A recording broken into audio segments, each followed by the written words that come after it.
Billionaire entered the court, cold and distant, until his ex walked in with DNA test and newborn daughter. Before we begin, drop a comment telling us which city you're watching from. And once the story ends, don't forget to rate it from 0 to 10. Oh, and make sure to follow our channel for more stories like this. Now, sit back and enjoy every detail. The marble floors of the Manhattan family court echoed with each deliberate step of Nolan Crestwood's Italian leather shoes. At 36, he commanded every room he entered, not through volume but through presence. 6'2" with broad shoulders that filled his charcoal Tom Ford suit perfectly, Nolan possessed the kind of understated power that came from owning half of Manhattan's skyline. His dark hair, meticulously styled with just enough gray at the temples to suggest wisdom without age, caught the harsh fluorescent lighting. Steel blue eyes, the same shade as winter storms, scanned the courtroom with calculated indifference. This was just another business transaction to him, another problem to be solved and dismissed. Mr. Crestwood, his attorney, Leonard Fitzgerald, approached with a stack of papers. The plaintiff should arrive shortly. Are you prepared for... Leonard. Nolan's voice carried the quiet authority of someone who'd never needed to raise it. This is a formality, a desperate attempt at relevance from someone who can't accept that we've moved on. He adjusted his platinum cufflinks, a nervous habit he'd never admit to having. The courtroom felt smaller than his corner office on the 42nd floor of Crestwood Tower, where he'd built his empire from concrete and ambition. Here, surrounded by worn wooden benches and the musty smell of old law books, he felt oddly constrained. Nolan had arrived 30 minutes early, as was his custom. Punctuality was control, and control was everything. He'd reviewed the case file 3 times, though there wasn't much to review. Evelyn Hart, his former, what had she been exactly? Girlfriend, seemed too juvenile for 2 adults who'd shared keys, morning coffee, and 2 years of carefully compartmentalized intimacy. Evelyn. Even thinking her name created an unwelcome tightness in his chest. Auburn hair that caught fire in sunlight. Green eyes that saw through every wall he'd built.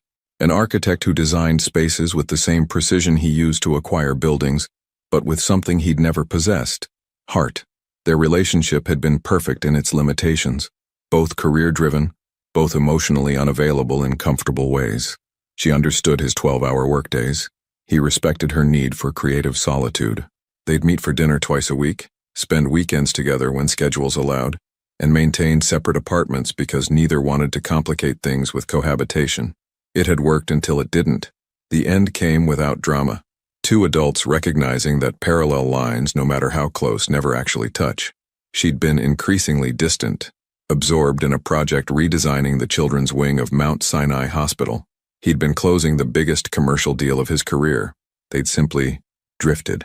I think we both know this isn't working anymore, she'd said over wine at their usual restaurant, Maria, where they had a standing Thursday reservation. He'd agreed, shaken hands, split the check, civilized, clean, final, until the phone call. Nolan, I'm pregnant. The memory of her voice, nervous but resolute, made his jaw clench. He'd been in his office, reviewing blueprints for the new Crestwood residential complex in Brooklyn Heights, when his private line rang. Only 5 people had that number. That's impossible. He'd leaned back in his chair, watching the Manhattan skyline through floor-to-ceiling windows. We always used protection. Always, except that last night, at your apartment. You remember? He did remember. 3 weeks before they'd officially ended things, when they'd both pretended physical intimacy could bridge the emotional distance growing between them.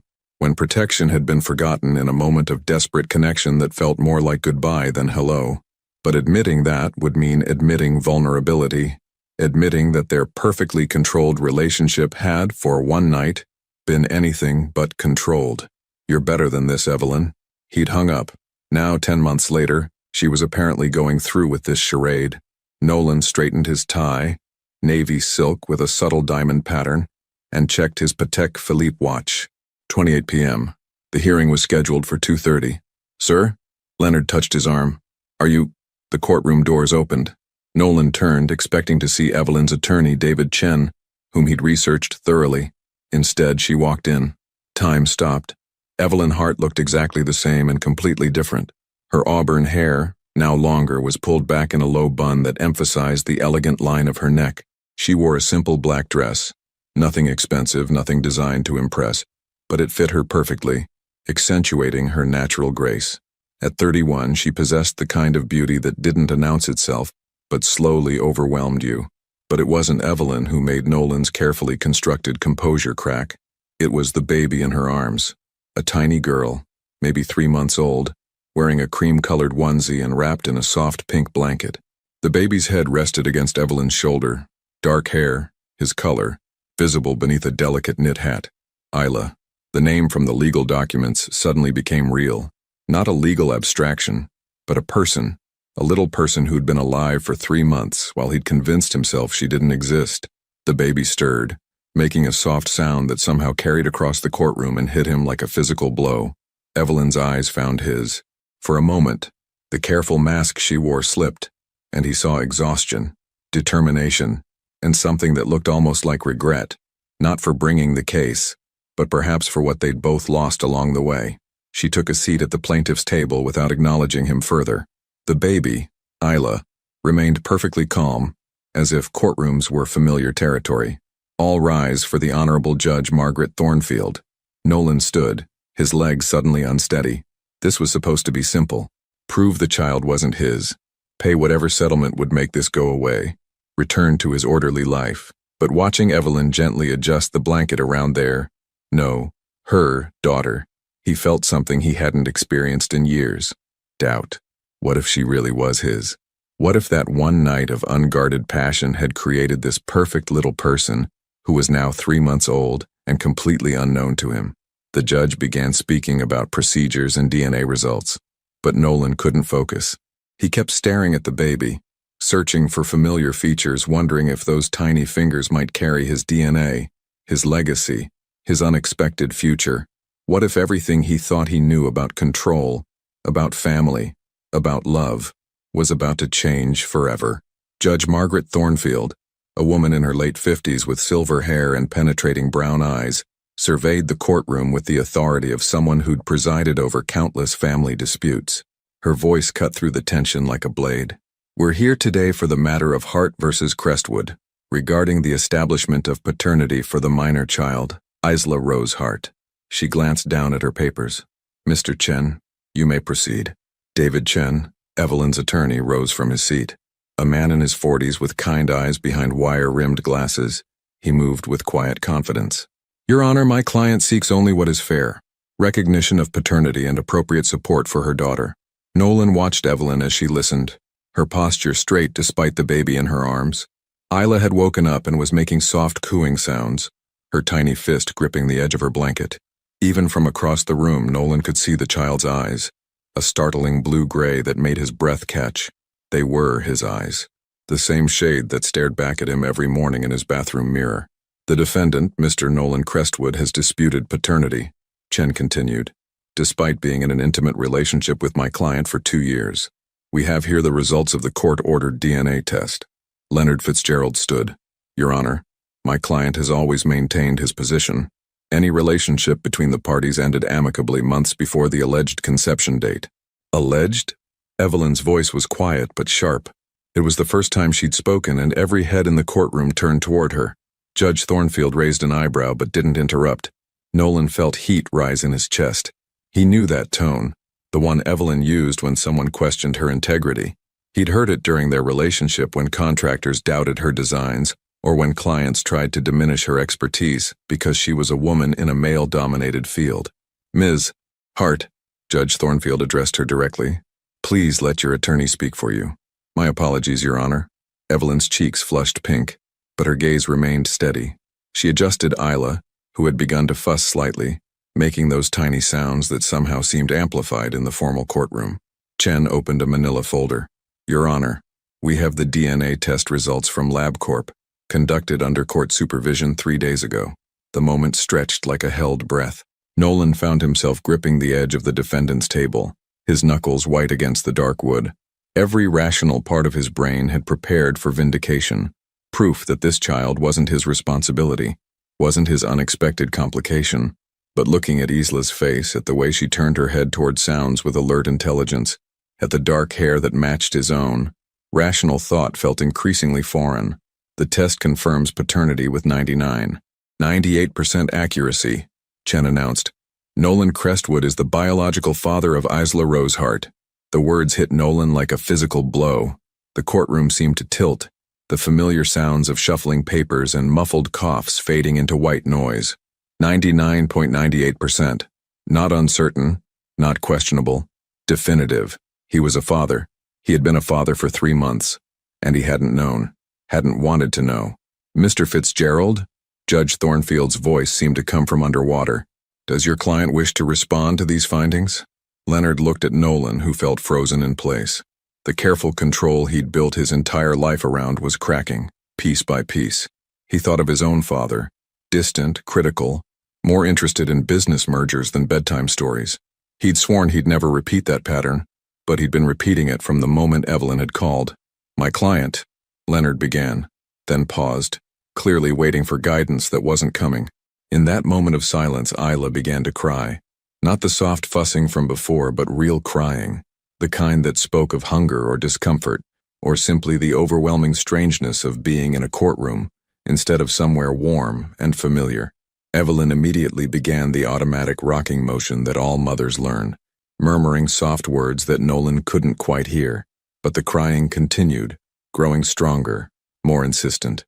Perhaps we should take a brief recess, Judge Thornfield suggested, her stern expression softening slightly as she watched Evelyn struggle to calm the baby. No, Your Honor, it's fine, Evelyn said quickly. She's just hungry, I can... But Isla's cries were now echoing off the courtroom walls, and Nolan found himself standing before he'd consciously decided to move. Let me, he heard himself say, the words coming from somewhere deeper than thought. The courtroom went silent except for the baby's crying. Evelyn looked up at him, surprise and something like wariness in her green eyes. Nolan, you don't have to. Please. His voice was rougher than usual. Let me try. For a long moment they stared at each other across the space that represented 10 months of silence, hurt and stubbornness. Then slowly, Evelyn stood and walked toward him. Isla felt impossibly light and impossibly important as Evelyn placed her in his arms. The baby's crying slowed, then stopped entirely as if she recognized something familiar. Her blue-gray eyes, his eyes, focused on his face with startling intensity. The courtroom faded away. Judge Thornfield, the attorneys, the legal proceedings, none of it mattered. There was only this, his daughter, real and warm and alive, looking at him as if she'd been waiting for this moment her entire short life. Hello, Isla, he whispered, his voice barely audible. I'm your father. She made a soft sound, not quite a coo, and her tiny hand moved against his chest over his heart. The gesture was so simple and so profound that Nolan felt something inside him crack open, something he'd kept carefully closed for 36 years. When he looked up, Evelyn was watching him with tears in her eyes.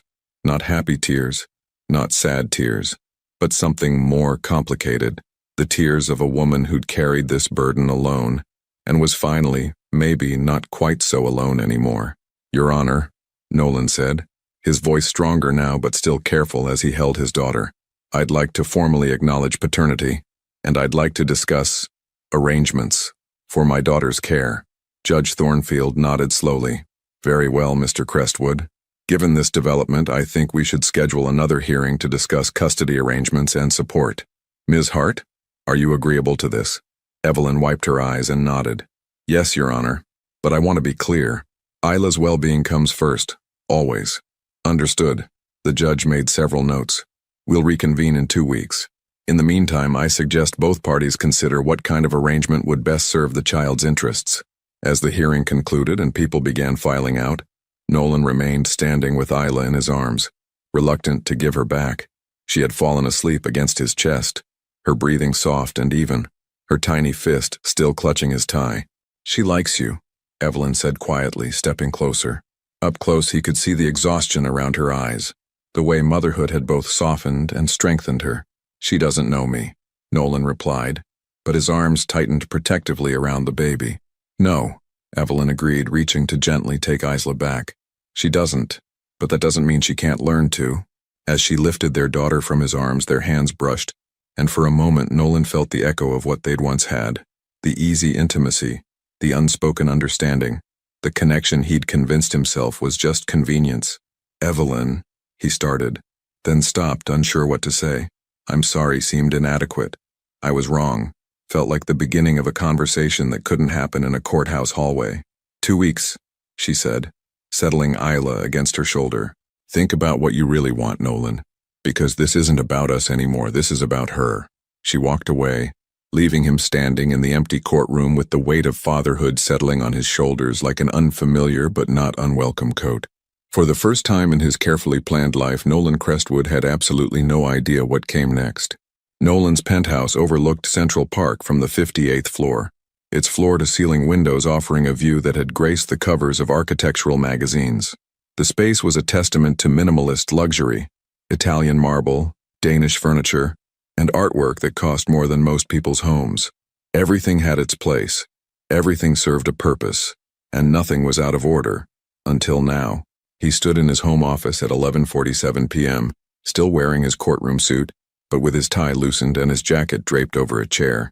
In front of him, scattered across his usually pristine glass desk, were printouts, photographs, and documents.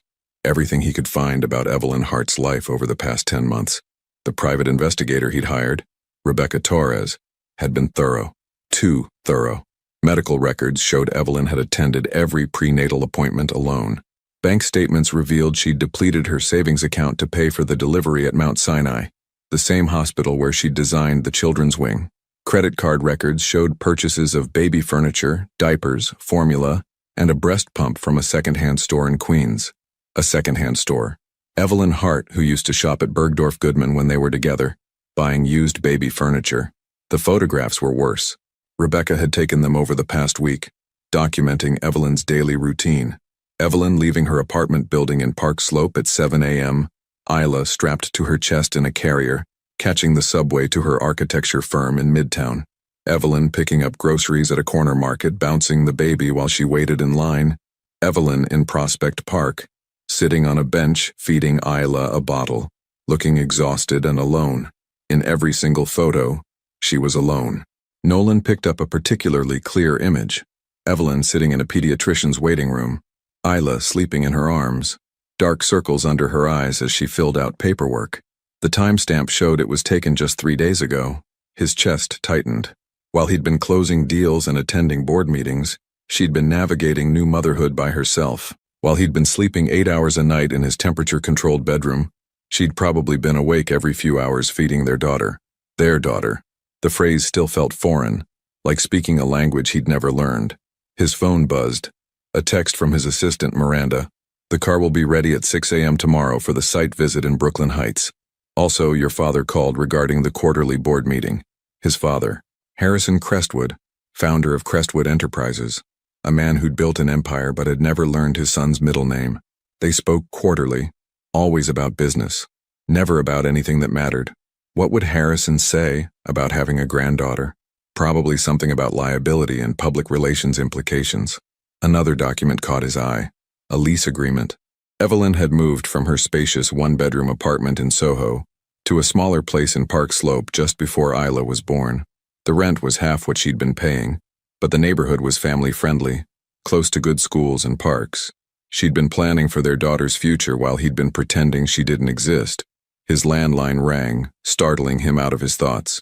Only 3 people had that number: his assistant, his attorney, and Harrison, he answered without checking the caller ID. Nolan. His father's voice carried its usual tone of barely concealed disappointment. I heard about your legal situation today. Of course he had. Harrison Crestwood had eyes and ears throughout Manhattan's legal and business communities. Nothing happened without his knowledge. It's handled, Nolan said, gathering the photos into a neat stack. Handled? Harrison's laugh was dry. A paternity suit involving my son and heir is hardly handled. Do you have any idea what this could do to our reputation? To the IPO we've been planning. Crestwood Enterprises had been preparing to go public for 18 months. The timing was perfect. Real estate market booming, their portfolio stronger than ever, and Nolan positioned as the young CEO who'd modernized his father's company. The child is mine, Nolan said quietly. Silence stretched across the line. When Harrison spoke again, his voice was colder. You're certain? DNA doesn't lie. No, but women do. About timing, about other men, about... Don't. Nolan's voice cut through his father's cynicism like ice. Don't talk about her that way. Her? You're already emotionally compromised. This is exactly what I was afraid of. Nolan walked to his window, looking out at the city lights that never dimmed, never rested. I held her today. My daughter. She has my eyes. Nolan, listen to me very carefully. This woman, Evelyn Hart, she's already proven she can't be trusted. She hid this pregnancy from you, then ambushed you with a lawsuit. What makes you think she won't use this child to manipulate you for years? The words hit harder than they should have because part of Nolan had wondered the same thing. But the photographs on his desk told a different story. A woman who'd had 10 months to demand money or attention and had instead simply coped. Alone. She never asked for anything, Nolan said. She's asking now. For child support. For acknowledgement. Not for herself. For Isla. You're already defending her. This is how it starts. Nolan closed his eyes, seeing again the moment Isla had stopped crying in his arms. The way she'd looked at him as if she'd been waiting her whole life for that moment. Maybe, he said quietly, defending her is the right thing to do. The right thing? Harrison's voice rose. The right thing is protecting everything we've built. Everything your grandfather started, everything I've sacrificed for, everything you're supposed to inherit. One scandal, one public relations nightmare, and we lose everything. Or maybe, Nolan said, surprising himself with his calm, we gain something more important. He hung up before his father could respond. The penthouse felt different now. Not peaceful, but empty. All this space, all this luxury, and for what? To impress business associates? To prove something to a father who would never be impressed? He thought about Evelyn's small apartment in Park Slope, probably cluttered with baby things and filled with the sounds of new life. Messy, chaotic, but somehow more real than anything in his perfectly ordered world. His laptop chimed with an email. Another message from Rebecca Torres with additional surveillance photos. This time they showed Evelyn at a playground in Prospect Park, sitting on a swing with Isla in her lap, both of them laughing at something only they could see. The joy on Evelyn's face was radiant, transformative. This was the woman he'd fallen in love with, not the tired, guarded person in the courtroom, but the one who found wonder in simple moments. He'd forgotten that version of her existed. More importantly, he'd forgotten that being around her had brought out a version of himself he'd liked better too. Nolan reached for his phone and scrolled through his contacts until he found her number. His thumb hovered over the call button for a long moment. What would he say? That he was sorry? That he wanted to be part of Isla's life? That seeing her today had reminded him of everything he'd lost when they broke up? Instead, he typed a text. Can we meet tomorrow? I'd like to talk. About Isla. He stared at the message for 10 minutes before hitting send. Her response came back almost immediately. Isla has a doctor's appointment at 2 p.m. Mount Sinai Pediatrics. You can come if you want. A doctor's appointment. Something normal. Routine. Parental. The kind of thing he should have been part of from the beginning. I'll be there, he replied. He set the phone down and looked around his penthouse again. At the expensive art that no one else ever saw, at the perfectly arranged furniture that no one else ever used, at the space that had everything except the things that actually mattered. Tomorrow, he would start learning how to be a father. Tonight, he would figure out how to be the man his daughter deserved to have as one.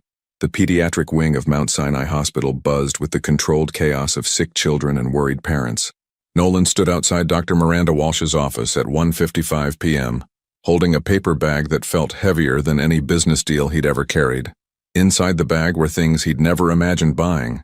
A soft pink teddy bear from FAO Schwartz, organic baby formula he'd researched for 2 hours online, and a children's book about a father and daughter that had made the saleswoman at Barnes & Noble smile knowingly.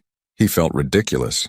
A 36-year-old billionaire clutching a stuffed animal in a hospital corridor, wearing a navy cashmere sweater instead of his usual business attire, because somehow jeans and a suit seemed wrong for a baby doctor visit. Nolan? He turned to see Evelyn approaching, Isla nestled in a carrier against her chest. She looked different from yesterday, softer somehow, wearing dark jeans and a cream sweater that made her auburn hair catch the fluorescent lights. But her green eyes held the same wariness he'd seen in the courtroom. You came, she said, and he couldn't tell if she was surprised or disappointed. I said I would. They stood there for a moment, two people who'd once shared keys and morning coffee, now strangers navigating the foreign territory of co-parenting. She's been fussy all morning, Evelyn said, gently bouncing Isla. I think she might have an ear infection. Nolan looked down at his daughter, still so strange to think those words, and noticed she did seem less alert than yesterday. her tiny face slightly flushed. Is that serious? Should we be worried? The questions came out before he could stop them, and he realized he had no idea what was normal for a 3-month-old baby.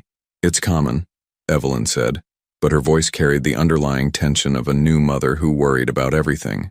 Dr. Walsh will know what to do. Hart family? A nurse called from the doorway. Actually, Evelyn hesitated, then looked at Nolan. It's Hart Crestwood now. For the appointment. The nurse made a note on her chart. Right this way. The examination room was painted in soothing pastels with cartoon animals dancing across the walls. Dr. Walsh, a woman in her 50s with kind eyes and gentle hands, greeted them both without any sign of judgment about the unusual family dynamics. So Daddy's joining us today? She asked cheerfully as she prepared her instruments. Daddy.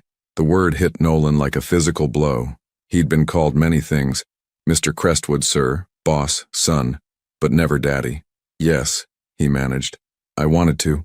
I should know these things. Dr. Walsh smiled as she gently examined Isla, who fussed but didn't cry. First-time parents often feel overwhelmed. There's a lot to learn. Nolan watched as the doctor checked Isla's ears, throat, and reflexes, explaining each step to both parents. Evelyn asked informed questions about feeding schedules and sleep patterns, while Nolan found himself memorizing every detail. The way Isla's eyes tracked movement, how she gripped the doctor's finger with surprising strength, the soft sounds she made when comfortable. Minor ear infection, Dr. Walsh confirmed. Very treatable with antibiotics. She should be feeling better in a day or two. Relief flooded through Nolan, though he hadn't realized how tense he'd been until his shoulders relaxed. I'll write a prescription, the doctor continued, and I want to see her again in 2 weeks. Any questions? What about her sleep schedule? Nolan asked. Is it normal for her to wake up frequently at night? Evelyn looked at him in surprise. How did you know about that? He felt heat rise in his cheeks. I might have done some reading last night. Some reading was an understatement. He'd spent hours on parenting websites, learning about developmental milestones, feeding schedules, and the importance of routine. By 3 a.m., he'd ordered 6 books on infant care and bookmarked 17 pediatric websites. Dr. Walsh explained normal sleep patterns while Evelyn got Isla dressed. When the baby fussed during the process, Nolan instinctively reached out to help, then stopped himself. It's okay, Evelyn said softly. You can help. Their hands brushed as they worked together to get Isla's tiny arms through the sleeves of her onesie. The familiar electricity was still there, but now it was complicated by something bigger. The shared responsibility for this little person who depended on them both. There's a pharmacy on the 2nd floor, Dr. Walsh said, handing them the prescription. And remember, if you have any concerns at all, don't hesitate to call. In the elevator, Isla began to cry, the tired, cranky sound of a sick baby who wanted comfort. Without thinking, Nolan reached into his paper bag and pulled out the pink teddy bear. Here, he said, offering it to Isla. This is for you. The baby's crying slowed as she focused on the soft toy. Her tiny hand moved toward it, and when it touched the plush fur, she made a small sound that might have been pleasure. She likes it, Evelyn observed, and for the first time since the courthouse, she smiled at him. A real smile, not the careful politeness she'd been maintaining. I wasn't sure what to get, Nolan admitted.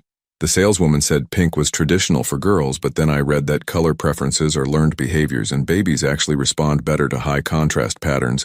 So maybe I should have gotten something black and white, but this one was so soft and… Nolan? Evelyn's voice was gentle, stopping his nervous rambling. It's perfect. At the pharmacy, they waited while the prescription was filled. Isla had fallen asleep clutching the teddy bear, her face peaceful despite the infection. Nolan found himself staring at her, memorizing every detail, the way her dark eyelashes rested against her cheeks, the small birthmark on her left temple, the perfect miniature fingernails. She's beautiful, he said quietly. She has your stubborn chin, Evelyn replied, and there was fondness in her voice, not accusation. And your nose. Your mother's nose. Evelyn looked at him sharply. You remember my mother's nose? Of course he remembered. Margaret Hart, who died when Evelyn was 15, lived on in the framed photos throughout Evelyn's apartment. A kind woman with laugh lines around her eyes, and the same delicate nose that Evelyn had inherited. I remember everything about your family, he said. Your father's terrible golf stories, your sister's wedding planning drama, the way your mother used to make those cookies you tried to recreate every Christmas. Snickerdoodles, Evelyn said softly. She'd make them every December 15th, even when she was sick. They stood in comfortable silence until the pharmacist called their name.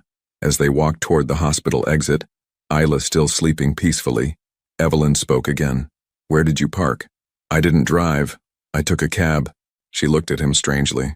"You took a cab to a hospital visit?" "I thought—" He felt foolish admitting it. "I thought maybe we could ride together, if you wanted, so I could see where you live now, in case of emergencies." Evelyn studied his face, searching for something. "You really want to be part of this, don't you?" "I want to be part of her life," he said carefully. "I don't know how yet, but I want to learn. My car's in the garage, level B." As they walked toward the parking structure, Nolan carrying the diaper bag Evelyn had handed him, he felt something shift between them. Not forgiveness, not reconciliation, but something like possibility. "Evelyn," he said as they reached her car, a practical Honda Accord with a car seat already installed. "About yesterday, about the past 10 months. Don't," she interrupted, unlocking the car. "Not yet. Let's just focus on getting her better first." She was right, of course. Whatever needed to be said between them could wait. Right now there was only Isla, sleeping peacefully with her new teddy bear, trusting that the adults in her life would figure out how to take care of her. As Nolan helped secure the car seat, making sure everything was properly fastened, he realized this was what family felt like. Messy, complicated, but somehow essential. Not the cold efficiency of his father's version of family, but something warmer, more real, something worth fighting for. Evelyn's apartment in Park Slope was nothing like the spacious Soho loft where Nolan used to spend weekends. This was smaller, cozier, with cream-colored walls and furniture that looked lived in rather than designer-selected. Baby gear occupied every surface, a bouncy seat by the window, a play mat in the living room, bottles drying on a rack in the kitchen. It felt like a home. "Make yourself comfortable," Evelyn said, settling Isla in her crib in the corner of the living room. "I'll get her medicine ready." Nolan stood awkwardly in the center of the room, unsure where to sit. Everything seemed to have a purpose. The couch was covered with burp cloths. The coffee table held baby books and teething toys. This wasn't a space designed for entertaining. It was a space designed for living. A framed photo on the side table caught his attention. Evelyn in a hospital gown, exhausted but radiant, holding a newborn Isla. She looked completely alone but completely content, as if she and the baby were all that mattered in the world. "That was taken about an hour after she was born," Evelyn said from the kitchen doorway, following his gaze. "You look happy," he said, though the word felt inadequate. "I was terrified," she admitted, measuring out medicine with the precision she'd once used for architectural blueprints. "But yes, happy too." His phone buzzed. A text message that made his blood run cold. "Saw the news about your baby mama drama. We still on for dinner tonight?" Cassandra Winters. Blonde, beautiful, and completely wrong for him, in ways that had made her perfect for casual dating over the past 6 months. She was a gallery owner who understood that their relationship was purely physical, who never asked about his feelings or tried to change his schedule. She was also the last person he wanted to think about while standing in his daughter's nursery. "Everything okay?" Evelyn asked, noticing his expression. "Work stuff," he lied, quickly putting the phone away. But Evelyn had always been perceptive. Her green eyes narrowed slightly. "You should know, Nolan. If you're involved with someone else, it's going to complicate things with Isla. I'm not—" He stopped, realizing that technically he was involved with Cassandra. They had standing Tuesday dinner reservations at Le Bernardin. She kept toiletries at his penthouse. Last week she'd mentioned wanting to attend the Met Gala together. "It's complicated," he finished lamely. "Complicated how?" Before he could answer, there was a knock at the door. Evelyn frowned. She clearly wasn't expecting anyone, and went to answer it. "Delivery for Evelyn Hart?" Nolan watched as she signed for an enormous floral arrangement, 24 white roses in a crystal vase that probably cost more than her monthly rent. The delivery man struggled to fit it through the doorway. "I didn't order flowers," Evelyn said, checking the card. Her face went pale as she read it. Without a word, she handed the card to Nolan. "Congratulations on your new family. I'm sure we'll be seeing much more of each other." CW Cassandra had found out about Isla. Worse, she'd found out where Evelyn lived. "Who is CW?" Evelyn asked, though her tone suggested she already knew. "Someone I've been seeing." The words felt dirty in this space surrounded by baby toys and the woman he'd once loved. "It's not serious. Serious enough that she knows where I live." Serious enough that she's sending congratulations about our daughter. The roses seemed to mock them from their position by the window. Too large, too expensive, too pointed in their message. They weren't congratulations. They were a declaration of war. She must have hired someone to find your address, Nolan said, pulling out his phone. This is completely inappropriate. I'll handle it. Handle it how? By explaining that your baby mama doesn't deserve flowers? By telling her this whole situation is just an inconvenience you're trying to manage? That's not what this is. But even as he said it, Nolan realized how it must look from the outside. Successful businessman forced to acknowledge illegitimate child, girlfriend marking territory with passive-aggressive flowers. Isn't it? Evelyn's voice was dangerously quiet. Because from where I'm standing, it looks like your real life just collided with your obligation to Isla. Isla chose that moment to wake up and begin crying. Evelyn immediately went to her, lifting her from the crib with practiced ease. But the baby's cries seemed to underscore the tension in the room. Let me hold her, Nolan said. I've got her. Evelyn, please. Let me help. Like you helped for the first 3 months of her life? The words hit like a slap. Nolan stepped back, watching as Evelyn tried to soothe their daughter while standing next to flowers from his girlfriend. The contrast was stark. Authentic motherhood next to calculated manipulation. His phone rang. Cassandra's name appeared on the screen. Answer it, Evelyn said coldly. Don't let me interrupt your real life. Against his better judgment, he answered. Cassandra. Darling, did you see my flowers?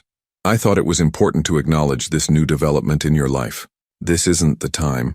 Oh, I'm sure it's awkward, being there with her. But I wanted her to know that I'm very supportive of your decision to step up for your child.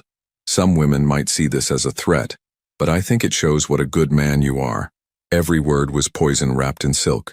Cassandra was reminding him and making sure Evelyn overheard that she was the understanding girlfriend, while Evelyn was the complication that had trapped him. We need to talk, Nolan said, but not now. Of course, I'll see you tonight at Le Bernardin, 8 o'clock as usual. She hung up before he could respond. Evelyn had heard every word. Le Bernardin, she repeated. As usual. How long have you two had as usual? 6 months, he admitted. But it's not what you think. I think you've been living your life exactly as you planned, while I've been living mine around a baby you didn't want to acknowledge. I think your girlfriend just made it very clear where I stand in your hierarchy of importance. Isla had stopped crying but remained fussy, making small, unhappy sounds. Evelyn swayed gently, trying to comfort her. The flowers are going in the trash, Nolan said. The flowers aren't the problem, Nolan. The problem is that you have a girlfriend who thinks sending flowers to your baby's mother is appropriate. The problem is that you have a standing dinner reservation on Tuesday nights while your daughter was learning to sleep through the night. The problem is that I don't know where I fit in your life, and apparently, neither do you. She was right, and they both knew it. Nolan had compartmentalized everything, work, family, relationships, into neat little boxes that never intersected. But Isla had blown those boxes apart, and now he was standing in the wreckage trying to figure out what mattered most. Cancel dinner with her, Evelyn said quietly. If you want to be part of Isla's life, really be part of it, then start making choices that put her first. What if I said I wanted to stay here tonight, help with the medicine, learn what her schedule is like? Then I'd say your girlfriend might not understand. I don't care what she understands. Evelyn studied his face for a long moment. Don't you? Because this is what it's going to be like, Nolan. Sick babies and sleepless nights and complicated schedules. This isn't the glamorous part of having a child. This is the part where you find out what kind of parent you really are. Isla had finally settled against her mother's chest, her breathing evening out. The apartment felt peaceful again despite the tension between the adults. Stay, Evelyn said finally, but call her first. End it properly, because I won't have my daughter growing up thinking she's less important than your social calendar. Nolan looked at his phone, at Cassandra's contact information, at the life he'd built that suddenly seemed hollow and unnecessary. Okay, he said. I'll call her.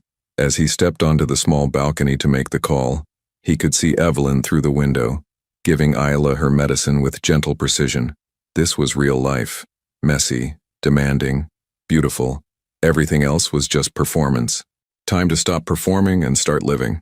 The balcony was barely large enough for 2 people, but it offered a view of Prospect Park and the kind of neighborhood sounds Nolan never heard from his penthouse.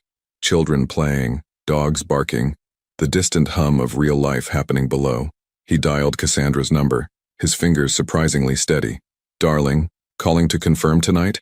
Her voice was honey over steel. "I've already ordered the wine. Cassandra, we need to talk about this morning's gesture." "The flowers? I thought they were lovely. A little welcome to motherhood gift for your baby mama." The casual cruelty in her tone made his jaw clench. "Her name is Evelyn, and Isla is my daughter, not an inconvenience." "Of course she is. I'm being very supportive, aren't I? Some women would be threatened by an ex-girlfriend and a baby, but I understand that you're just doing the right thing." Through the glass door, he could see Evelyn settling Isla in her bouncy seat, talking softly to her about the medicine and when she'd feel better. There was no performance in it, no agenda, just a mother caring for her child. "This isn't about doing the right thing," Nolan said quietly. "She's my daughter. I want to be part of her life." "Want to be? Or feel obligated to be? Because there's a difference, darling." The question hung in the air like a challenge. 3 days ago he might have said obligation, but watching Isla fall asleep in his arms yesterday, seeing her grab his tie with those tiny fingers, feeling the weight of her trust, that wasn't obligation. That was something he'd never experienced before. "I want to be," he said firmly. "Well, of course you do. You're a good man. But let's be realistic about what that means. A trust fund, quality education, maybe weekend visits when she's older. You don't need to disrupt your entire life to write some checks." "It's not about money."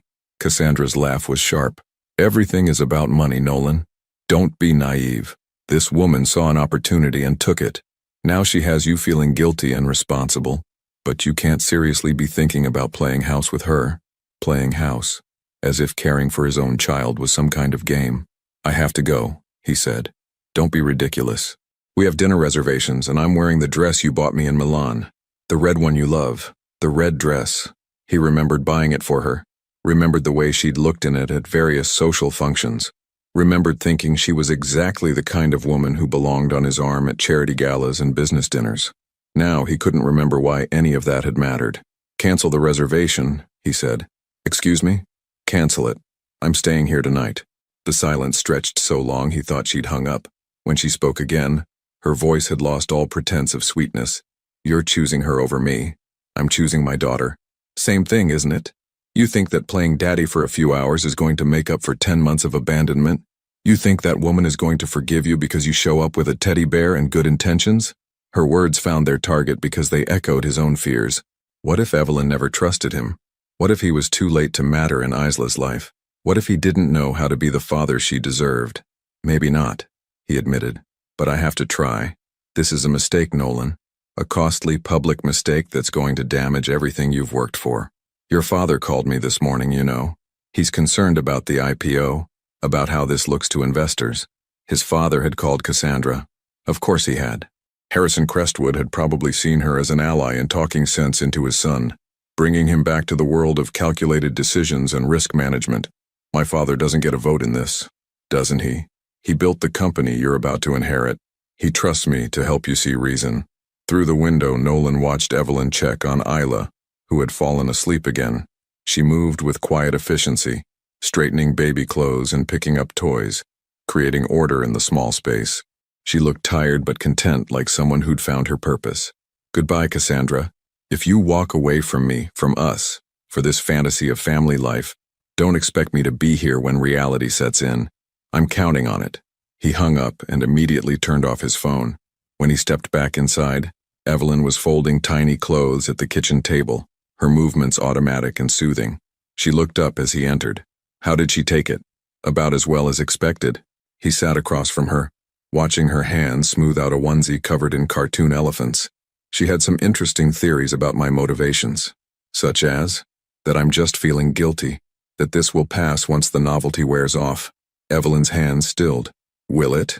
The question was asked without accusation, but with the wariness of someone who'd been disappointed before, someone who couldn't afford to hope too much because she had someone else to protect now. "I don't know," he said honestly. "I don't know what kind of father I'll be. I don't know if I'll be any good at this. But I know that when I held her yesterday, everything else stopped mattering. Even your company, your reputation, the life you've built, especially those things."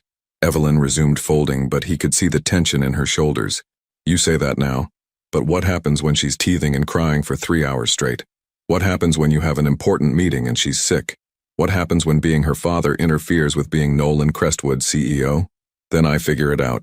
Together. With you. She looked up sharply. With me? We made her together, Evelyn. Maybe we can raise her together too. We're not together, Nolan. We broke up for good reasons. Did we? Or did we break up because we were both too scared to try for something real? The words hung between them like a bridge. Neither was sure they wanted to cross. They'd been safe in their controlled relationship, content with their emotional distance. But safety hadn't prepared them for parenthood, and distance wouldn't work when they had a daughter who needed them both. I need to give her another dose in 4 hours, Evelyn said, changing the subject. She'll probably be fussy around midnight when the medicine wears off. I'll stay up with her. Let you get some sleep. You don't know how to take care of a baby. Then teach me. Evelyn studied his face, looking for signs of insincerity or obligation. Whatever she saw there must have satisfied her because she nodded slowly. Okay, but this isn't about us, Nolan. This is about her. If you're going to be part of her life, it has to be because she needs you, not because you're trying to prove something or work through guilt. I understand. Do you? Because once you're in, really in, there's no going back to your old life. There's no compartmentalizing fatherhood. She becomes the most important thing every day for the rest of your life. Are you ready for that? Nolan looked at Isla, sleeping peacefully in her bouncy seat, her tiny chest rising and falling with perfect trust that the adults in her life would keep her safe. 3 months old, and already she changed everything just by existing. I'm ready to try, he said. It wasn't a promise of perfection, but it was honest. And for the first time since he'd walked into that courtroom, Evelyn smiled at him like she believed him. At 11:47 p.m., Nolan discovered that nothing in his business education had prepared him for a sick baby. Isla had been restless since her evening feeding, making small sounds of discomfort that escalated into full crying every time she seemed to drift off. Evelyn had shown him how to check her temperature, how to hold her upright to help with congestion, and how to recognize the difference between "I'm uncomfortable crying" and "something is wrong" crying. This was definitely uncomfortable crying, but it still made his chest tight with helplessness. Try the bouncing motion, Evelyn whispered from the couch, where she was finally getting some rest. Sometimes the movement helps when her ears hurt. Nolan adjusted his grip, supporting Isla's head as he'd been taught, and began a gentle bouncing motion. She was wearing a yellow sleeper with little ducks on it, and her dark hair was starting to curl slightly at the ends. In the dim light from the kitchen, she looked impossibly small and fragile. "Hey there, little one," he murmured, surprised by how natural it felt to talk to her. "I know you don't feel good. The medicine is helping, but you have to be patient." Isla's crying softened to fussing, then to small hiccups of distress. Her blue-gray eyes, so like his own, focused on his face, with the intense concentration babies seem to bring to everything. "That's better," he said softly. "You're okay. Daddy's got you." Daddy. The word came out without thought, but it felt right in a way that surprised him. Not the formal father he'd been thinking of himself as, but something warmer, more immediate. "She likes your voice," Evelyn observed from the couch. "It's deeper than mine. Sometimes that helps calm them down." "My father never," Nolan started, then stopped. He'd been about to say that Harrison had never held him like this, never walked the floors with him during sleepless nights. But that seemed like the wrong story to tell while holding his own daughter. "Your father never what?" "He was very focused on work. I don't think he spent much time on the practical side of parenting." Evelyn shifted on the couch, tucking her legs under her. "What was he like when you were little?" It was strange, talking about his childhood while cradling his own child. The apartment was quiet except for the soft sounds of the city outside, and Isla's gradually calming breathing. "Distant," Nolan said honestly. "He measured success in quarterly reports and stock prices. I think he loved me, but he showed it by providing opportunities, not this." He gestured to the baby in his arms. "Is that why you were so scared when I told you I was pregnant?" The question caught him off guard, not because it was unexpected, but because it was so accurate.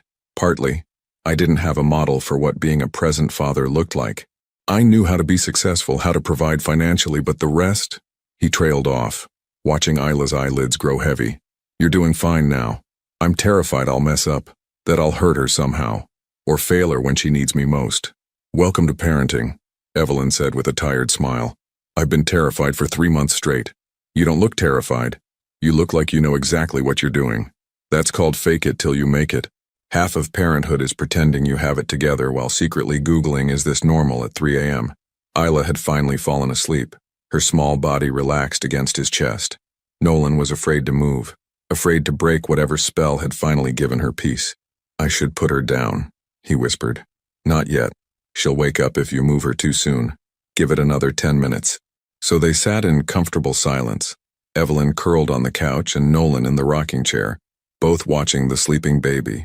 It was the most domestic scene he'd ever been part of, and also the most peaceful. Can I ask you something? Evelyn said eventually. Of course. Why didn't you call? After I told you I was pregnant. Why didn't you even want to know if I was okay? The question he'd been dreading, but also the one he owed her an answer to. Because I was a coward, he said simply. I convinced myself you were manipulating me, that the pregnancy was somehow a trap. It was easier to believe that than to face the possibility that I'd walked away from something real. It wasn't a trap. I know that now. I think I knew it then too, but admitting it would have meant admitting that I'd made the biggest mistake of my life, which was letting you go in the first place. Evelyn was quiet for so long he thought she'd fallen asleep. When she spoke again, her voice was careful. We had problems, Nolan. Real ones. We never talked about the future, never made plans together. We were like two people living parallel lives who happened to share the same bed sometimes. We were both scared. Of what? Of this. Of needing each other. Of building something that could break. Isla stirred slightly in his arms, making a small sound before settling back into sleep. The movement reminded them both of what was at stake now. Not just their own hearts, but the well-being of this little person who hadn't asked to be born into complicated circumstances. I need you to understand something, Evelyn said. I didn't file that paternity suit to get you back. I did it because Isla deserves to know who her father is, and she deserves to have him in her life if he wants to be there. But I won't let her be disappointed over and over again. If you're going to be her father, you have to really be her father. What does that mean?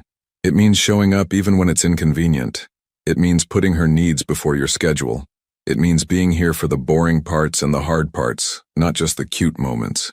Like tonight, and teething and tantrums and teenage drama, and college applications and everything in between. Nolan looked down at Isla, still sleeping peacefully in his arms. 18 years stretching ahead of them, full of unknown challenges and joys. The thought should have been overwhelming, but instead it felt like a gift, the chance to be the father he'd never had, to break the cycle of emotional distance that had defined his own childhood. I want all of it, he said quietly. The boring parts, the hard parts, everything, even if it means changing your life completely. Especially then. At 12:15 a.m., Isla woke up hungry. Evelyn prepared a bottle while Nolan changed her diaper, a process that took him 3 times longer than it took Evelyn, but which he completed without disaster. You're getting the hang of it, Evelyn said, settling beside him on the couch as he fed Isla her bottle. She makes it easy. She's perfect. She's not always this calm. Wait until she's had her shots. But even the warning was said with fondness, the tone of a mother who'd found joy even in the difficult moments. As Isla finished her bottle and drifted back to sleep, Nolan realized something had shifted during the long night, not just in his understanding of fatherhood, but in his understanding of what he wanted his life to look like. Evelyn, he said softly. Thank you for giving me this chance. Don't thank me yet. Wait until you've survived your first diaper blowout. But she was smiling as she said it, and for the first time in months, the future felt full of possibility instead of obligation. Outside, the city never slept, but inside the small apartment in Park Slope, a family was learning how to be a family, one sleepless night at a time. Nolan woke up on Evelyn's couch at 6:23 a.m. to the sound of his phone vibrating relentlessly on the coffee table. Isla had finally slept peacefully from 3 a.m. onward, and he dozed fitfully in the unfamiliar space, jolting awake every time she made a sound. Evelyn was already up, moving quietly around the kitchen in an oversized sweater and leggings, preparing coffee. She looked refreshed despite the interrupted night, her auburn hair caught up in a messy bun that somehow looked effortlessly elegant. Your phone's been going off for 10 minutes, she said softly, not wanting to wake Isla. Nolan grabbed the device, seeing 17 missed calls from his assistant Miranda, 5 from Leonard Fitzgerald and 3 from his father. His stomach dropped as he scrolled through the text messages. Emergency board meeting called for 8 a.m. Harrison is furious. Miranda, you need to see the morning papers. Call me immediately. Leonard, where the hell are you? This is a disaster. Harrison, what's wrong? Evelyn asked, noticing his expression. Before he could answer, his phone rang again. Miranda's name flashed on the screen. Miranda, Thank God. Where are you? Have you seen the newspapers? The gossip sites? Mr. Crestwood, this is everywhere. What's everywhere? The story. About you and the baby. Someone leaked details from the court hearing and there are photos of you at the hospital yesterday. The headlines are not good. Nolan closed his eyes, feeling the familiar weight of public scrutiny settling on his shoulders. What do they say? Billionaire secret baby drama. CEO caught in paternity scandal. Crestwood empire in crisis. Should I read you the worst ones? No. He walked to the window, looking out at the quiet morning street where normal people were starting normal days without photographers and gossip columnists dissecting their personal lives. Who leaked the court records? We don't know yet. But Mr. Crestwood wants to see you immediately. The board is concerned about the IPO. Of course they were. Nolan had spent 2 years positioning himself as the stable, reliable heir to the Crestwood empire. A paternity scandal with a former girlfriend didn't fit that narrative. I'll be there in an hour, he said, ending the call. When he turned around, Evelyn was holding a tablet, her face pale as she scrolled through what was obviously a news article. How bad is it? He asked. She turned the screen toward him. The headline read, Baby Mama Drama, Billionaire Nolan Crestwood's Secret Love Child. Below it was a photo of him carrying the diaper bag outside Mount Sinai Hospital, his face clearly visible. There's more, she said quietly.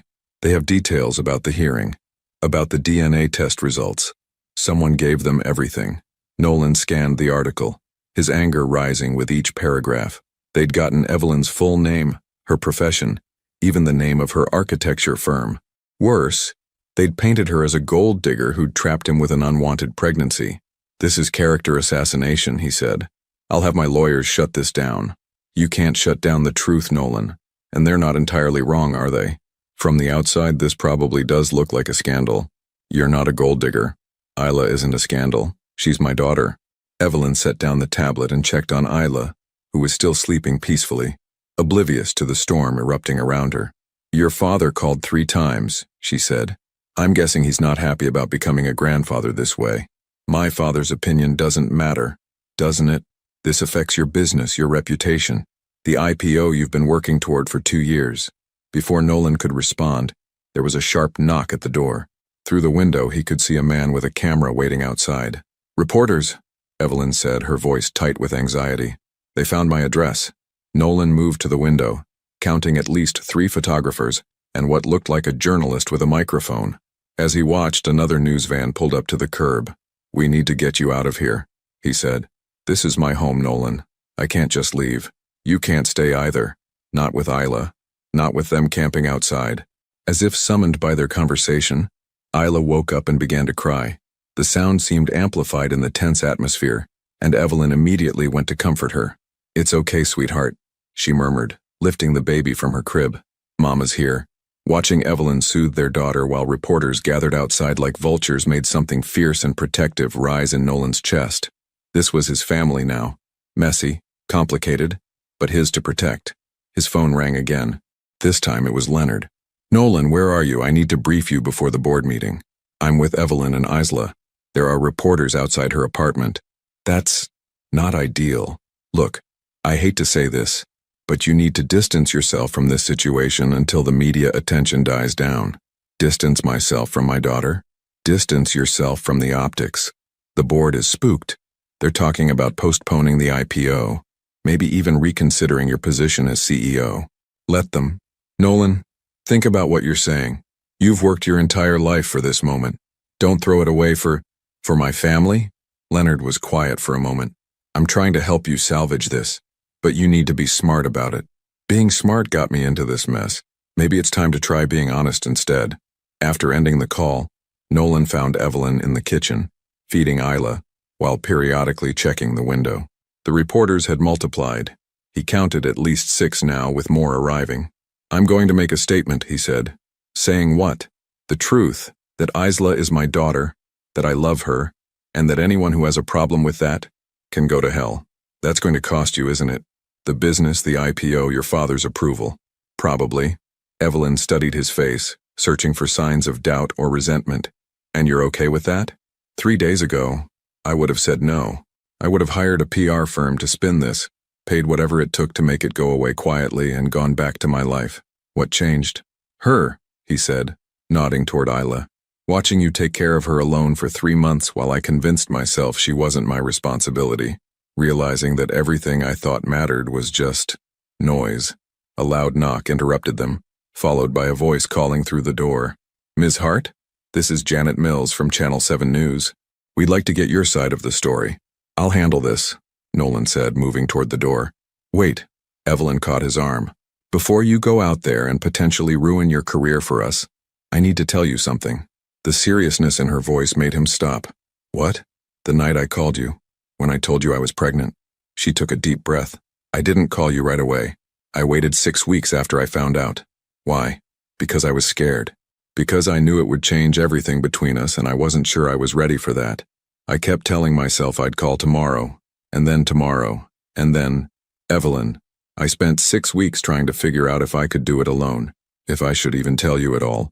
And when I finally called, you reacted exactly like I was afraid you would. I don't understand. What are you saying? I'm saying that maybe we both made mistakes. Maybe we were both scared of the same thing, needing each other too much. The admission hung between them like a bridge neither had been brave enough to cross before. Outside, the reporters were getting louder, more insistent, but inside the small apartment, something was shifting. What do we do now? He asked. Now?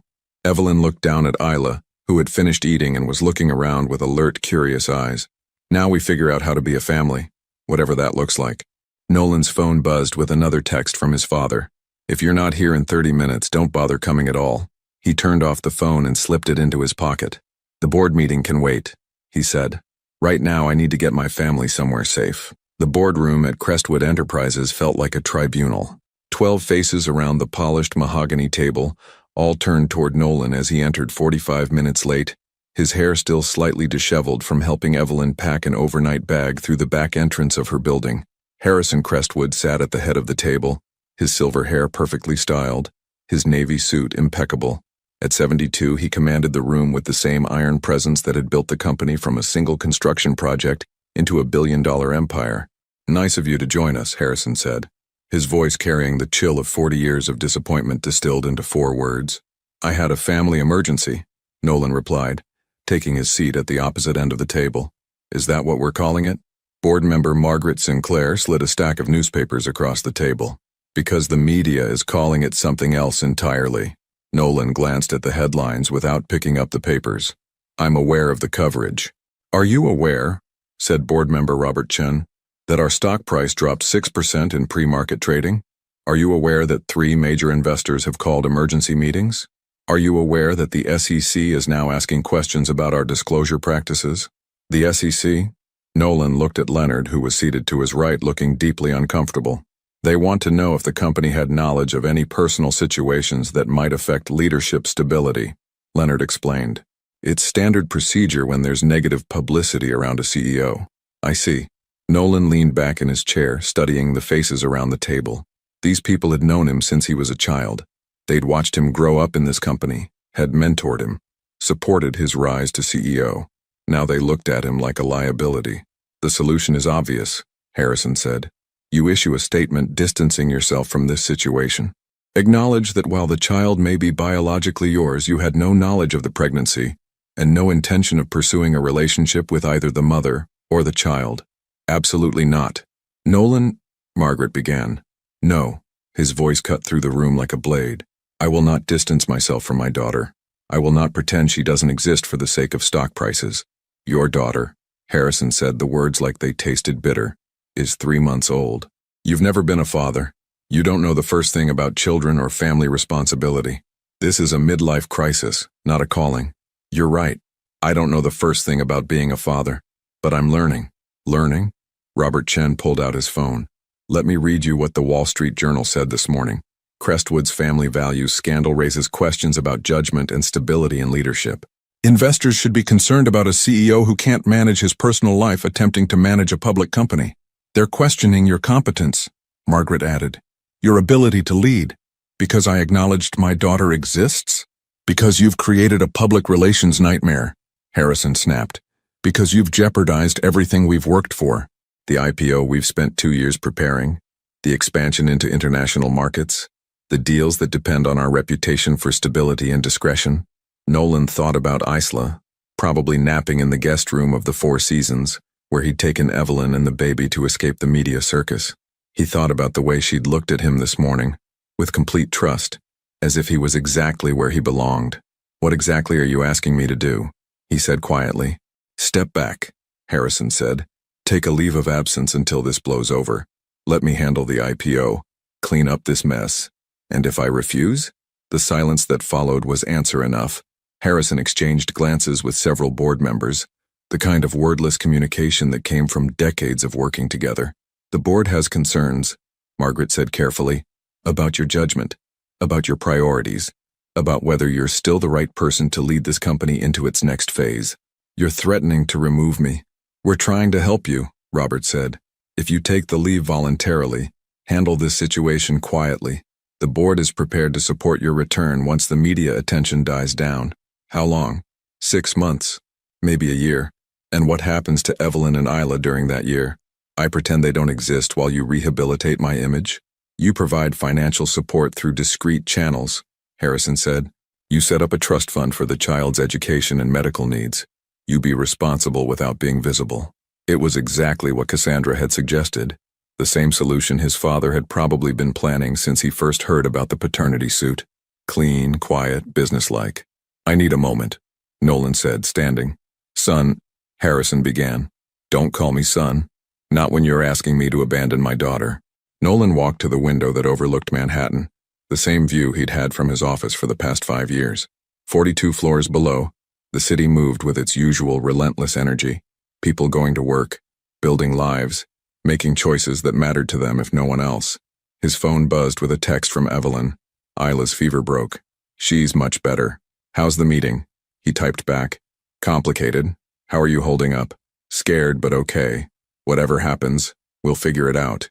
We. Such a small word, but it changed everything. For the first time in his adult life, his decisions weren't just about him. I've made my choice, he said, turning back to the board. Thank God, Harrison said. I knew you'd see reason. I'm not taking a leave of absence. I'm not pretending my daughter doesn't exist. And I'm not going to run this company the way you've always run it. Like human beings are just variables in a profit equation. Nolan, think about what you're saying, Margaret warned. I am thinking. For the first time in my life, I'm thinking about what actually matters. Your legacy matters, Harrison said, his voice rising. The company matters. The family name matters. The family name? What about the actual family? What about Isla? She's not family, she's a complication. The words hung in the air like a slap. Nolan looked at his father, really looked at him, and saw a man who'd spent so many years prioritizing business over everything else, that he'd forgotten how to love anything that couldn't be quantified on a balance sheet. You're wrong, Nolan said quietly. She's the only thing that matters. If you walk out that door, Harrison said, if you choose them over everything we've built, there's no coming back. The board will vote you out, and I won't stop them. Then vote me out. Nolan? Leonard started. Vote me out, Nolan repeated. Because I'm done pretending that profit margins are more important than people. I'm done sacrificing my personal life for a company that sees my daughter as a liability. He gathered his things and walked toward the door, then stopped and turned back. For what it's worth, I would have been a terrible CEO anyway. I was turning into you, and that's not the man I want my daughter to know. You'll regret this, Harrison called after him. When the money runs out, when the novelty wears off, when you realize what you've thrown away, you'll regret this. Maybe, Nolan said, but I'd regret the alternative more. He left the boardroom, the company, and the life he'd spent 36 years building. In the elevator, he felt lighter than he had in years. His phone rang as he reached the lobby. Evelyn's name on the screen. Hey, he answered. How did it go? I'll tell you when I get back to the hotel. But Evelyn? Yeah? I love you, both of you. And I'm sorry it took me so long to figure that out. There was silence on the other end, then the sound of her breathing, shaky with tears. I love you too, she whispered. We both do. As Nolan walked out of Crestwood Tower for the last time, the afternoon sun caught the windows above him, turning the building into a monument of reflected light. Beautiful, imposing, and ultimately, just glass and steel. His family was waiting for him across town, in a hotel room that felt more like home than his penthouse ever had. He'd made his choice. Now he got to live with it. 6 weeks later, Nolan Crestwood was learning that there was a significant difference between being rich and being wealthy. Rich was what he'd become, someone with enough money and carefully managed investments to live comfortably for the rest of his life. Wealthy was what he'd lost, the kind of generational fortune that bought penthouses and yachts and the illusion that money could solve any problem. The apartment in Brooklyn Heights was a compromise between Evelyn's Park Slope place, which had become uninhabitable due to persistent paparazzi, and Nolan's former penthouse, which he'd sold within 2 weeks of leaving Crestwood Enterprises. 2 bedrooms, hardwood floors, and a view of the Manhattan skyline that reminded him daily of the world he'd left behind. But this morning, as he sat on the living room floor helping Isla practice tummy time, while Evelyn made coffee in the kitchen that was actually big enough for 2 people to cook in, he couldn't remember why that other world had ever seemed important. "She's getting stronger," Evelyn observed, settling beside them with 2 mugs. "Look how she's holding her head up." Isla, now 4.5 months old, was indeed demonstrating remarkable neck control as she pushed up on her tiny arms. Her dark hair had grown longer, forming soft curls that caught the morning light streaming through their east-facing windows. "She's going to be crawling soon," Nolan said, gently encouraging her efforts. "Are we ready for that? Are we ready for any of this?" Evelyn laughed, but there was contentment in her voice, not anxiety. The past 6 weeks had been a revelation in controlled chaos. Nolan had thrown himself into fatherhood with the same intensity he'd once brought to board meetings and acquisition deals. He'd read every parenting book he could find, attended a new father's support group in Park Slope, and could now change a diaper, prepare formula, and detect the subtle differences in Isla's various cries with something approaching expertise. More importantly, he'd learned to be present. Not physically present while mentally calculating quarterly projections, but actually present, sitting on the floor making silly faces, reading picture books with voices for all the characters, staying up during 3 a.m. feedings not because he had to, but because he wanted to. "Your phone's been quiet this morning," Evelyn observed. "I turned off the news alerts."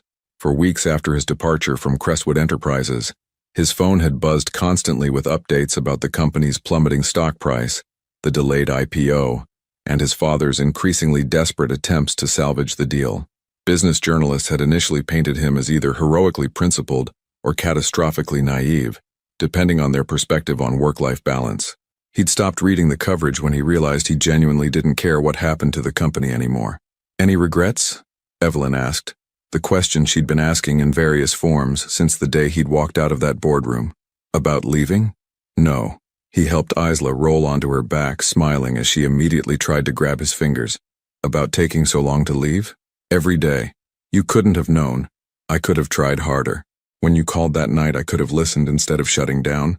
I could have been there for her birth for those first weeks when you were figuring everything out alone. But you're here now." "I'm here now," he agreed, leaning over to kiss first Isla's forehead, then Evelyn's lips. "And I'm not going anywhere." The doorbell interrupted them, followed by a knock that sounded distinctly authoritative. Nolan frowned. They weren't expecting anyone, and most deliveries came through the building's concierge. "I'll get it," he said, scooping up Isla as he stood. Through the peephole, he saw a familiar figure in an expensive gray suit, silver hair perfectly styled despite the early hour. "Harrison Crestwood." "It's my father," Nolan said quietly. Evelyn's expression immediately became guarded.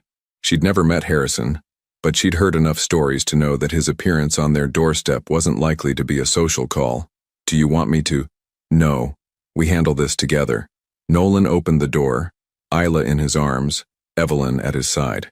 Harrison's steel blue eyes, so like Nolan's own, took in the domestic scene with an expression that might have been disapproval or surprise. "Harrison," Nolan said evenly, "this is unexpected. May I come in?" "That depends. Are you here as my father or as the CEO of Crestwood Enterprises?" "I'm here as your grandfather." The words hung in the air like a peace offering. Nolan stepped aside, allowing Harrison into their living room with its mismatched furniture and baby gear scattered across every surface. Harrison's gaze immediately went to Isla, who was studying him with the intense curiosity she brought to all new faces. For a long moment, grandfather and granddaughter regarded each other with nearly identical expressions of careful assessment. "She has the Crestwood chin," Harrison said finally. And her mother's nose, Nolan replied. Evelyn? Harrison turned to her with the formal courtesy that was his default setting with strangers. I'm Harrison Crestwood. I apologize for the intrusion. Mr. Crestwood. Evelyn's voice was polite but cool. Would you like some coffee? That would be kind. Thank you. As Evelyn moved to the kitchen, Harrison continued to study Isla, who had now decided he was interesting enough to smile at. The expression that crossed the older man's face was so unfamiliar that it took Nolan a moment to recognize it as wonder. May I? Harrison asked, extending his arms. Nolan hesitated. His father had never held him as a baby, that he knew from family photos where Harrison stood stiffly in the background, while Nolan's mother did all the actual parenting. She's not used to strangers, he said. I'm not a stranger, I'm her grandfather. Something in Harrison's tone, a vulnerability Nolan had never heard before, made him carefully transfer Isla to his father's arms. She fussed briefly, then settled, apparently deciding that this new person was acceptable. Hello, little one? Harrison said softly, his usual commanding voice gentled almost beyond recognition. I'm sorry it took me so long to meet you. Evelyn returned with coffee, settling beside Nolan on the couch as they watched Harrison navigate holding a baby, with the careful concentration he usually reserved for complex financial documents. She's beautiful, Harrison said, not taking his eyes off Isla. Healthy? Very. She's hitting all her developmental milestones, Nolan replied. Good. That's good. They sat in silence for several minutes, the only sounds Isla's soft babbling and the distant traffic from the street below. Harrison seemed content to simply hold his granddaughter, his usual restless energy completely stilled. The company's in trouble, he said eventually, still looking at Isla rather than Nolan. I know. The IPO has been postponed indefinitely. 3 major investors have pulled out. The board is discussing bringing in outside management. I'm sorry to hear that. Are you? Harrison's eyes finally met his son's. Sorry enough to come back? No. I could make it worth your while. Full reinstatement. A compensation package that would set your family up for generations. All you'd have to do is issue a statement about temporary personal circumstances. Return to your position. Harrison. Nolan's voice was firm but not angry. Look around this room, look at what I have here. Why would I give this up for a job that made me miserable? Because it's your legacy. Because it's what you were born to do. No, Nolan said quietly. This is what I was born to do. He gestured to Isla, to Evelyn, to the life they'd built in 6 weeks. Everything else was just preparation. Harrison was quiet for a long time, gently rocking Isla, who had fallen asleep in his arms. When he spoke again, his voice was thoughtful. I was 38 when you were born, already consumed by building the business, convinced that success was the only thing that mattered. I thought providing for you was the same as loving you. It wasn't. It was easier, safer. I could control profit margins and market share. I couldn't control whether you'd love me back. The admission hung between them, 40 years of emotional distance finally acknowledged. You never tried, Nolan said, not accusingly, but as a simple statement of fact. I didn't know how. My father was the same way. Distant, demanding, measuring worth in achievement rather than affection. I swore I'd be different with you, but, he shrugged, a gesture that looked strange on a man who usually projected absolute certainty. You can be different with her, Evelyn said quietly. If you want to be. Harrison looked at her with surprise as if he'd forgotten she was there. I'd like that, he said. If you'd allow it. She's your granddaughter, Nolan said. Of course we'd allow it. But Harrison, this isn't about the company. This isn't about getting me back. This is just about family. Just family, Harrison repeated as if testing the phrase. When did I start thinking those were small words? Isla stirred in her grandfather's arms, making the soft sounds that meant she was waking up. Harrison immediately began the gentle bouncing motion that all grandparents seem to know instinctively. I should go, he said. Let you get back to your morning. You could stay for breakfast, Evelyn offered. If you want to. I'd like that very much. As they moved to the kitchen, Harrison still carrying Isla, Nolan caught Evelyn's hand and squeezed it gently. She smiled at him, the kind of smile that said we're going to be okay, all of us. Looking at his father making silly faces at his daughter while Evelyn prepared pancakes and coffee filled the air with warmth and normalcy, Nolan realized that this was what winning actually looked like. Not market dominance or quarterly growth, but a 5-month-old baby who trusted him completely, a woman who loved him despite his flaws, and a father who was finally learning that the most important legacy wasn't built in boardrooms. It was built in moments like this, one ordinary morning at a time. 2 years later, the playground in Prospect Park buzzed with the joyful chaos of toddlers discovering the world one sandbox at a time. Nolan sat on a bench, laptop balanced on his knees, watching 26-month-old Isla navigate the climbing structure with the fearless determination that had become her trademark. "Daddy, look," she called, her vocabulary having exploded over the past few months. "I'm flying." She wasn't flying, she was hanging from a low bar, her little legs kicking in the air. But Nolan had learned that in Isla's world, the distinction between reality and possibility was wonderfully fluid. "I see you, sweetheart. You're very brave." His architecture firm, Crestwood Design, had grown from a one-man operation to a team of 12 in just 18 months. Specializing in sustainable residential projects and community spaces, it was everything his old life had never been: creative, meaningful, and small enough that he knew every client's name and every project's story. "How's the hospital project coming?" Evelyn asked, settling beside him with 2 cups of coffee and a knowing smile. "Almost finished. The pediatric wing should be completed by Christmas." It was fitting, somehow, that his first major commission had been designing a new children's hospital in Queens. The irony wasn't lost on him that he'd gone from acquiring buildings to creating spaces where families could heal. "And the other project?" Evelyn's eyes sparkled with mischief. Nolan closed the laptop and pulled out a small velvet box, the one he'd been carrying for 3 weeks, waiting for the perfect moment that never seemed to come. "I was thinking maybe after her nap, when she's in a good mood." "Nolan." Evelyn's voice was gentle but firm. "She's 2. She's going to be more interested in the box than what's in it. But I want it to be perfect. I want her to remember." "She's not going to remember the proposal. She's going to remember having parents who love each other."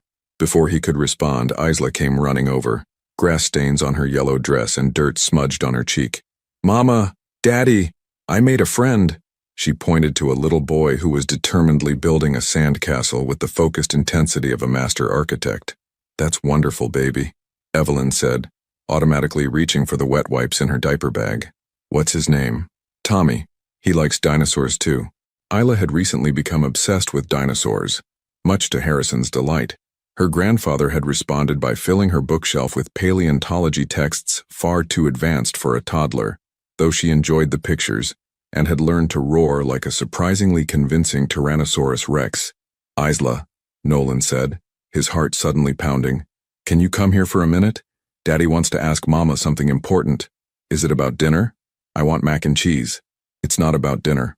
Isla climbed onto the bench between them, immediately fascinated by the velvet box in Nolan's hands.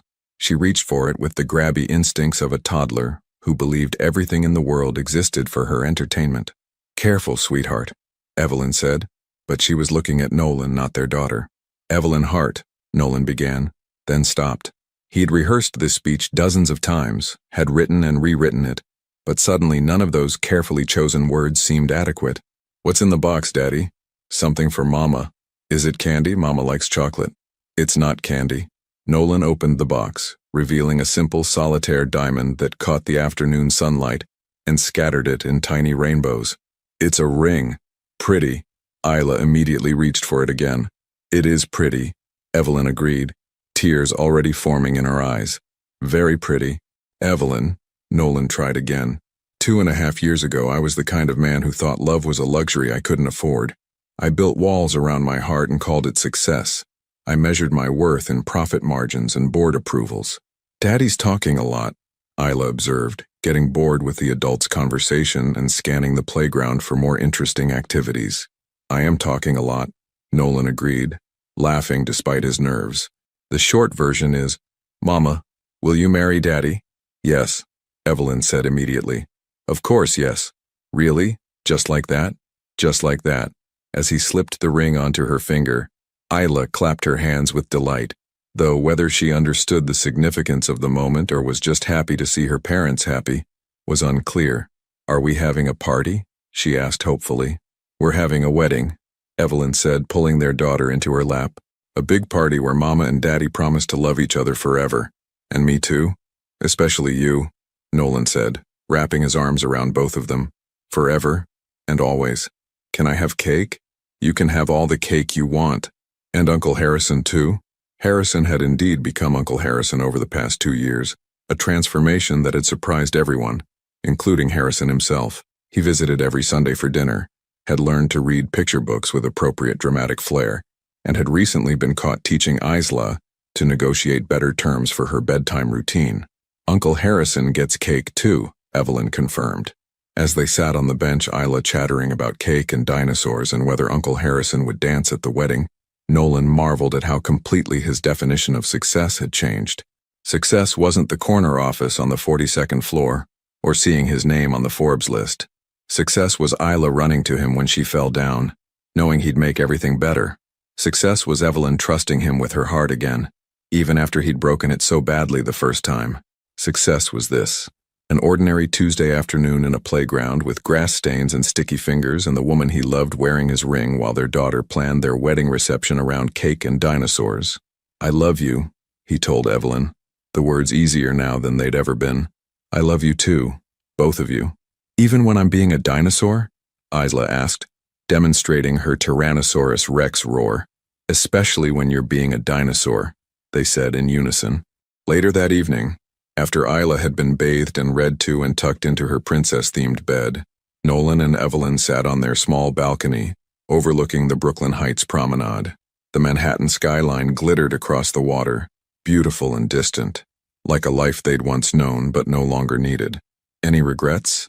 Evelyn asked, settling into his arms as the city quieted around them. "About the proposal? It wasn't exactly romantic. It was perfect, very us, practical, interrupted by a toddler, and absolutely perfect. I meant about all of it. The company, the money, the life we could have had." Evelyn was quiet for a moment, considering. "You know what I regret?" "What?" "I regret that we wasted so much time being scared of needing each other. I regret that Isla's first 3 months were just me instead of us. We can't change that." "No, but we can make sure the rest of her life is different. We can make sure she grows up knowing that love isn't something to be managed or controlled or compartmentalized. We can make sure she knows that family comes first, always, even before dinosaurs." "Well, let's not get crazy." As they laughed together, Nolan thought about the man he'd been 3 years ago. Successful, wealthy, and profoundly alone. That man would have looked at his current life and seen failure, a smaller bank account, a modest apartment, a business that would never make him rich. But that man had never held his daughter while she fell asleep against his chest. He'd never woken up next to a woman who loved him not for what he could provide, but for who he chose to be. He'd never experienced the particular joy of a 2-year-old's spontaneous hug or the way "I love you, Daddy" could make everything else in the world fade to background noise. That man had been successful by every measure that mattered to the world. This man was happy. And happiness, Nolan had learned, was the only success story that really mattered. Your participation means a lot to the channel. Please share your thoughts in the comments. Would you have made the same choice as Nolan? Do you believe people can truly change when love gives them a reason to? What does real success mean to you? Thank you for watching. If you enjoyed the story, please subscribe to our channel and leave a comment below letting us know what you thought. Your feedback and support mean a lot to us. Stay tuned for more exciting stories.